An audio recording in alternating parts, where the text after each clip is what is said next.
Well, hello guys, welcome back to another review. I am Mercer Morrison. I'm Jeff McAndrew. And we just saw IBS, International House of Pancakes. That's what it felt like anyway.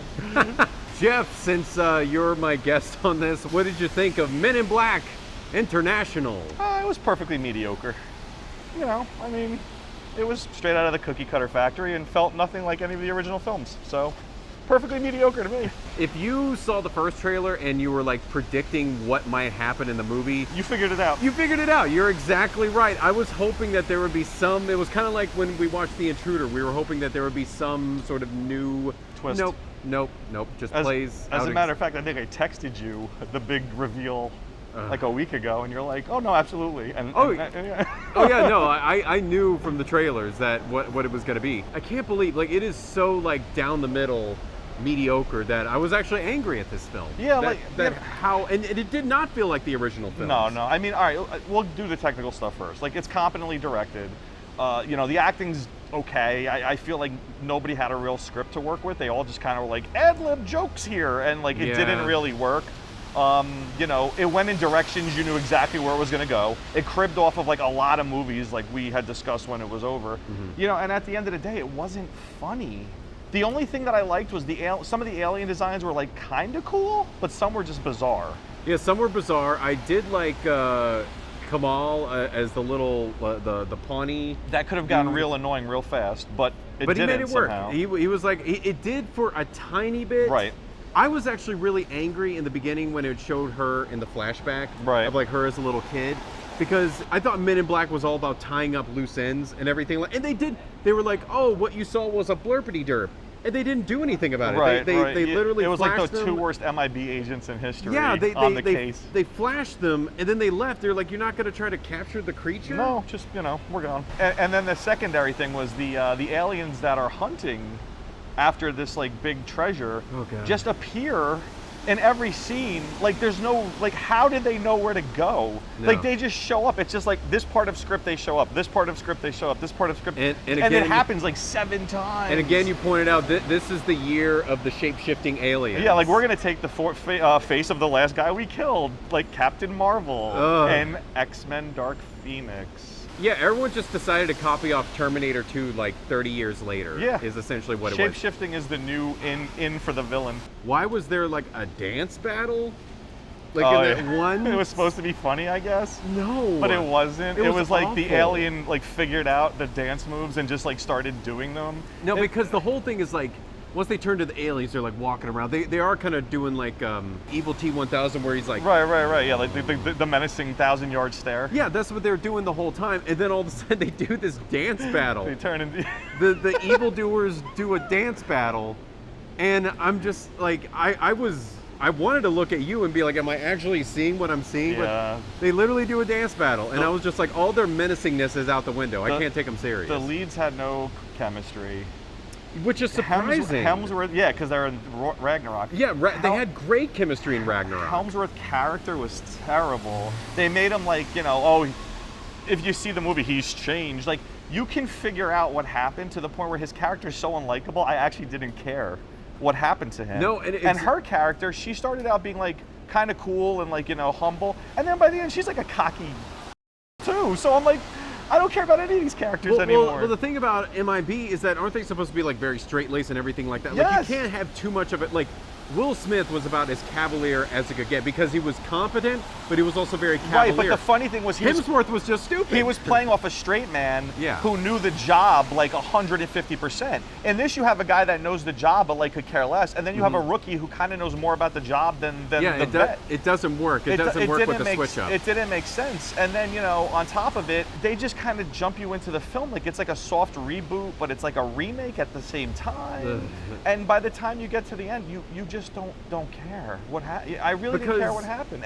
Because the great thing about it, like about the original Men in Black and the original Men in Black series, is that it was a sci-fi adventure film, but at the core, it was just a buddy cop film. It was a buddy cop movie with some like really cool special effects at the time and some really cool alien designs and a quirky sense of humor. Yeah. This like tried to have a quirky sense of humor. It just wasn't there. No, the audience that us and the audience non-responsive. Non-responsive to anything it was like a emergency room ward. Everybody was just laying there. Yeah, it was like a burn ward. It felt about the same sadness as a burn ward. There was no like buzz in the air. CGI in the film, except for the EKG machines. No, but go on. CGI in the film, terrible, laughably bad. I looked at you at one point. I'm like, are you kidding me? How bad? They should have just done Ray Harryhausen's It was claymation. I mean, there was a part where they were better. riding a bike. It was almost as bad as that Last Jedi, where they were like riding the animals through the town, where it just looked like green screen, shake the camera, green screen. I couldn't believe how bad and it stayed bad the whole way. There wasn't a single moment of CGI that I thought was impressive. No, there wasn't. I mean, like the alien designs, like that beginning green alien.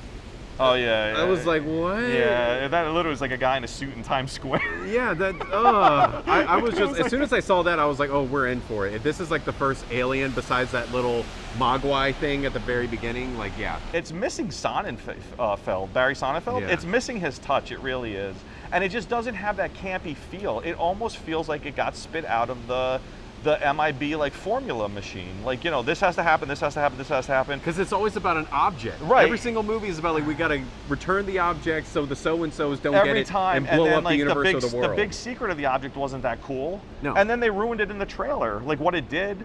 So by the time you got to the point, like you knew, like even the thing with the flying car was the end of the movie. So you already know, like, oh, they're gonna get in the car, it's gonna fly because I saw it in the trailer. Like they ruined their own movie, and it's the same.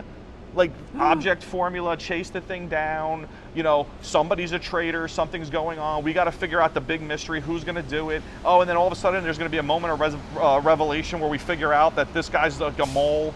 Like you got to be, you know, like, I wish we could neuralize ourselves of this movie. That hasn't been said before. Like, how like not clever was it that the arms dealer had an extra arm?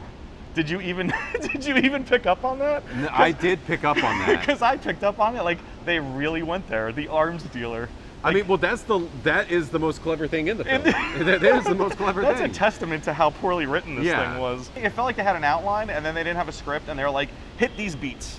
Yeah. And that was it. Yeah, there was, because it was very messy.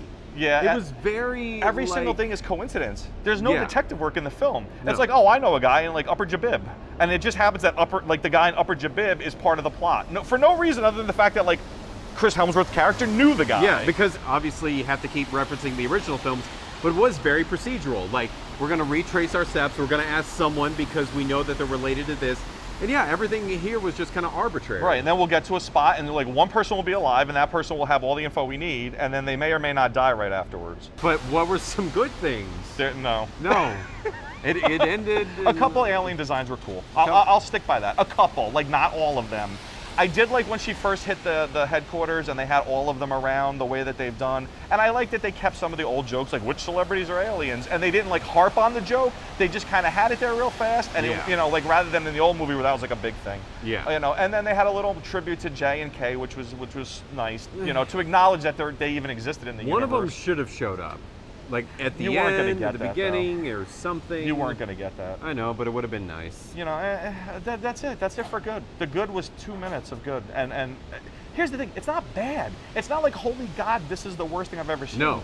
It's just extremely mediocre. Oh yeah, no, that's the thing. You could have it on in the background of doing something, and that would serve its purpose. Nothing elevates this movie. It's just white It's just noise. mediocrity, yeah. Jeff, rating out of 5.